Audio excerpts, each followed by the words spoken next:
I travel for a living. Hotels, flights, late check-ins. After a while, everything starts to feel the same. Same lobby music, same polite smiles, same key cards that barely ever work on the first try. I film places, review them, recommend them. That's my thing. And yeah, I've had a few weird moments, strange noises, flickering lights, but nothing I couldn't explain. A friend of mine used to joke about it all the time. He'd say, "One day, you'll check into the wrong place, and something will check in with you." I laughed. I told him, ghosts don't have the budget for luxury suites. I really believed that. But last month, I flew out for a quick stay at this high-end hotel downtown. Clean, quiet. The kind of place where everything looks perfect, almost too perfect. I checked in late, around midnight.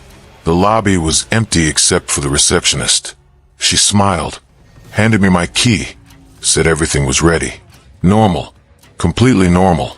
At least, that's what I thought. Because according to that hotel, the room they gave me doesn't exist. The hotel was in downtown Chicago, one of those polished, glass-front places that reflect the entire city back at itself. Inside, everything felt controlled, quiet in a way that almost makes you lower your voice without thinking. Marble floors, soft lighting, the faint scent of something expensive in the air. Even at midnight, it looked untouched, like no one had really been there all day. The receptionist greeted me with a smile that stayed just a second too long. Not unfriendly, just fixed. Like she already knew how the conversation would go before I said a word. She handed me the key card and said, "Room 1408. Enjoy your stay." Her tone was smooth, rehearsed, like she'd said that exact sentence too many times. I thanked her, grabbed my bag, and headed to the elevator. That's when I noticed it. The panel didn't have a 14th floor. It jumped straight from 13 to 15. I remember pausing, just for a second, then shrugging it off. A lot of buildings skip certain floors. It's not unusual. I tapped 15, thinking I'd figure it out once I got up there. But the elevator didn't go to 15. It slowed, then stopped in between. No number lit up. No chime. Just a soft click as the door slid open anyway. The hallway outside was different, dimmer than the floors below. The lights weren't out, but they felt weaker, like they didn't quite reach the walls. The carpet looked older too, slightly faded, like it had been walked on for years longer than the rest of the hotel. And it was quiet. Not normal quiet, but the kind where you start noticing your own breathing. I stepped out anyway. The doors closed behind me before I could change my mind. And at the end of the hallway, I saw it. Room 1408. I stood there for a second before opening the door, just listening. Nothing. So I tapped the key card and stepped inside. At first, it looked completely normal. Same layout, same soft lighting. Neatly made bed, the kind of room I filmed 100 times. I even remember thinking I was overreacting. Then I saw the suitcase. It was sitting near the chair. Not mine. Different color. Worn at the edges, like it had been dragged through too many airports.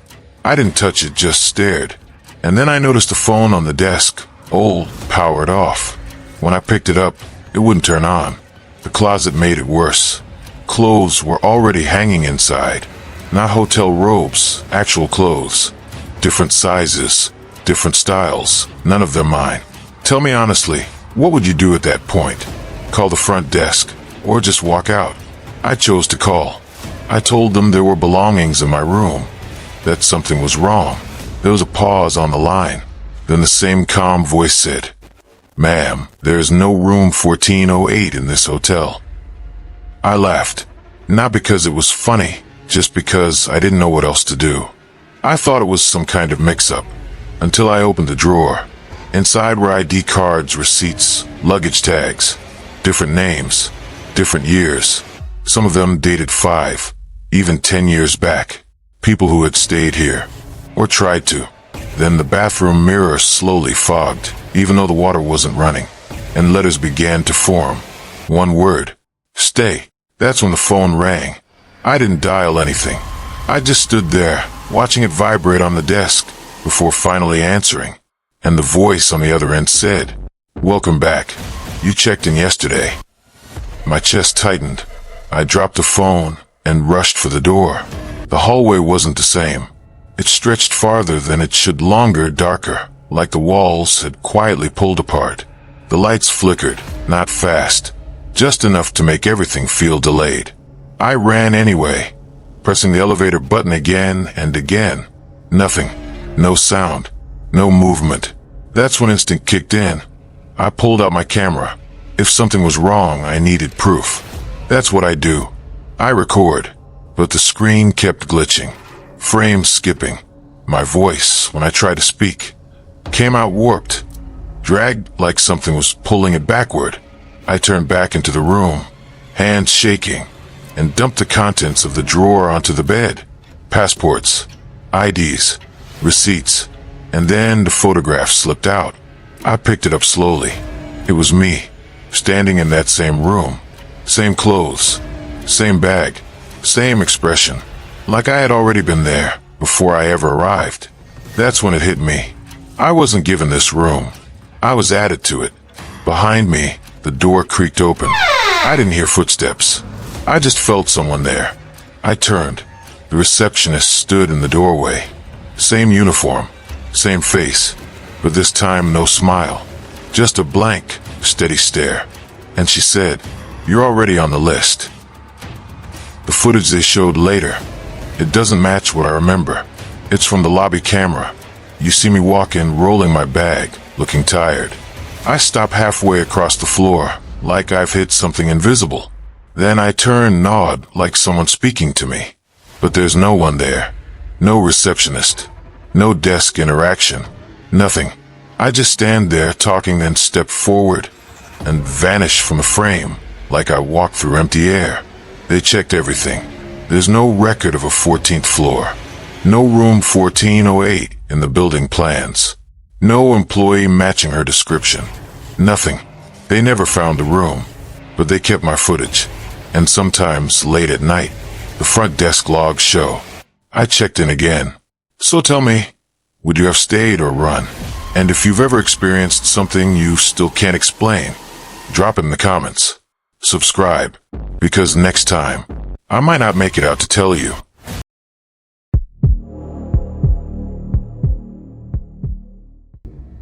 I still don't know how to explain what happened in room 707.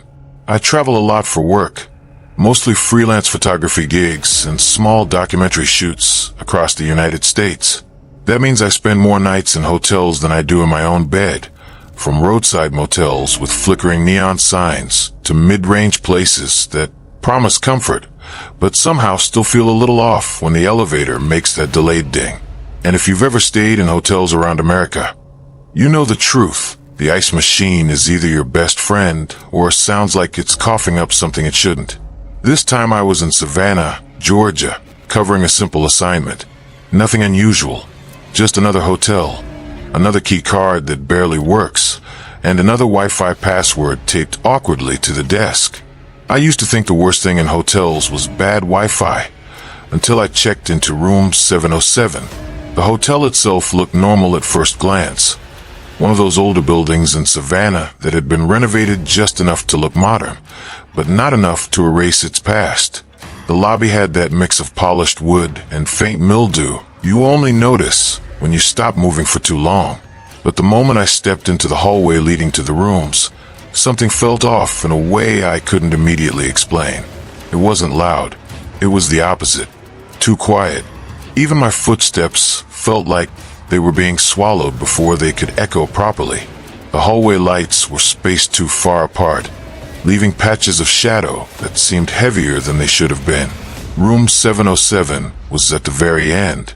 I remember that clearly because I had to walk further than I expected, like the numbers kept stretching out. When I finally got there, the door didn't open smoothly. The key card worked after a second attempt, and the lock clicked like it was waking up. Inside, the air was noticeably colder than the rest of the hotel. Not just air conditioning cold, something uneven, like the room had its own temperature that didn't match the building. I dropped my bag and ran my hand along the wall near the bed without thinking much of it at first. But it didn't feel like a normal wall. It felt slightly wrong, like there was space behind it that didn't match the thickness it should have had. Later, when I went down to reception to ask about it, I overheard something I wasn't supposed to hear. Two guests were talking quietly, not even trying to hide how uneasy they sounded.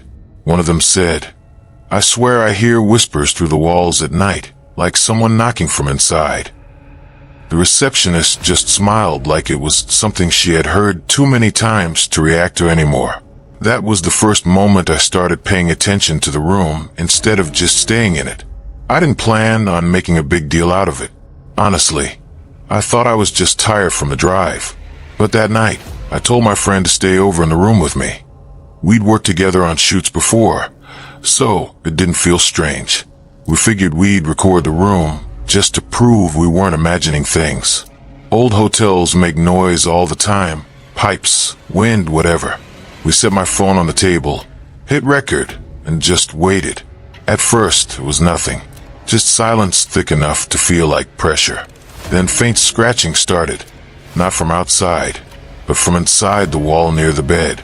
Slow at first, like fingernails dragging across drywall. Then the whispers came. Not one voice. Several, overlapping. Some sounded like people arguing far away. Others like someone trying to speak through water. A few didn't sound human at all. Too uneven. Too broken. We tried to laugh it off. I even remember saying something like, "Probably just bad plumbing or cheap insulation." But my friend didn't laugh back. Then the recording played something we didn't hear in real time. A clear voice, right next to the microphone, saying, "Less out." After we heard that voice, I couldn't convince myself to sleep. I started digging through whatever I could find about the hotel. Old records, local posts, anything. Savannah has a long history, so it wasn't hard to find mentions of the land the building sits on. What I found made everything feel worse instead of better. Before the hotel was built, the area wasn't empty.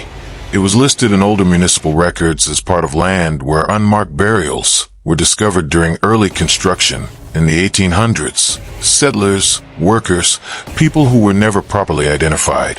The kind of thing later covered up and built over as the city expanded. I remember looking at that and trying to convince myself it didn't mean anything. But that night, everything changed. Exactly at 12 a.m., the room felt different. Not just quiet anymore. Stagnant. Like even the air had stopped moving. Then I saw it. Tiny dark streaks forming along the edges of the wall near the bed. At first I thought it was shadow, but it wasn't. It moved slowly, like smoke trapped behind paint, pressing outward from the inside. Then came the knocking. Not random anymore. Organized. Like something inside the walls was responding in rhythm, getting louder with every second. We grabbed the phone and checked the recording again, and this time the audio was worse than what we remembered. The voices weren't overlapping anymore. They were aligning, speaking in unison, slowly becoming clear. And then it started saying names. At first, names I didn't recognize. Then names of people we knew. My friend froze when their name came through the speaker, perfectly pronounced, like someone standing right beside us had said it. That's when we realized it wasn't just noise. Whatever was inside the walls, it knew exactly who we were. I still don't know when it shifted from "something is wrong" to "we are not alone." The knocking stopped suddenly, and in that silence, the walls began to whisper again. Not scattered this time. Not random. All of it came together, one voice, speaking through the entire room like the building itself had learned how to breathe. We stood there frozen, watching the wall near the bed. That's when I heard it. My name. Clear. Right behind me. Not from the phone. Not from my friend. From inside the wall itself. I turned immediately. My friend was still there, but only for a second. Because when I looked back at the reflection in the TV screen, there was a gap where they should have been. Like they had stepped out of the frame without moving the door. The recording kept running on the table, and the last thing it captured wasn't scratching. It wasn't whispers. It was one voice, calm, close, saying, "You're already in room 707. Then everything stopped. No sound. No hum. Nothing. I left before sunrise, and I still ask myself if that hotel was ever built for people like us, or for whatever was already inside it. If you've ever heard whispers where no one was standing, tell me in the comments. And if you want the next one, there's another room I stayed in, room 318, and that one was worse.